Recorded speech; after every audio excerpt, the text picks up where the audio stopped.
এই তীব্র গরমে সবাই যখন অতিষ্ঠ, তখন আমি খুঁজে পেয়েছি একটি হাওয়াঘরের সন্ধান। তো আমি সেই হাওয়াঘরের উদ্দেশ্যে এখন রওনা দিব, আপনারা আমার সাথেই থাকুন। আমি সেই হাওয়াঘরে যাওয়ার জন্য এই বুড়াটি ব্যবহার করব। তো চলুন, আমি সেই বুড়া দিয়ে হাওয়াঘরের উদ্দেশ্যে যাচ্ছি, আপনারা আমার সাথেই থাকুন। আমি চলে এসেছি আমাদের অভিনব কৌশলের একটি হাওয়াঘরে। তো আপনাদেরকে এখন হাওয়াঘরের এই বৈশিষ্ট্যগুলো আমি দেখাবো। আমি চলে যাচ্ছি হাওয়াঘরের উপরে।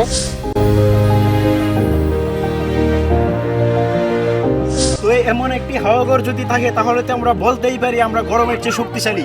কেননা এই হাওয়াঘরটি দেখুন, চারদিকে এই খোলা খোলা আকাশের নিচে পানির উপর থই থই করছে এমন একটি হাওয়াঘর, যেখানে আমরা চতুর্দিকে বাতাস আসা যাওয়া করতেছে। আর যদি আমি আপনাদেরকে আরো কিছু মজার বিষয় দেখাই, আমি যদি এইখানে খেতা বালিশ নিয়ে এসে ঘুমিয়ে পড়ি, আমি নিশ্চিত আপনার হিংসা হবে। কেননা এমন একটি হাওয়াঘরে এই তীব্র গরমে আমাদের প্রত্যেকের প্রয়োজন। এই অভিনব কৌশলের এই হাওয়াঘরটি আমি পুরোটা আপনাদেরকে দেখাচ্ছি। চতুর্দিকে কি সুন্দর অসাধারণ পরিবেশ। তো আপনারা দেখুন চতুর্দিকে।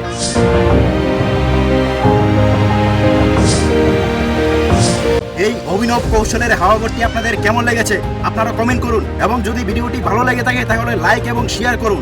আর যদি এই ধরনের আরো ভিডিও পেতে চান তাহলে আমার চ্যানেলটি সাবস্ক্রাইব করুন।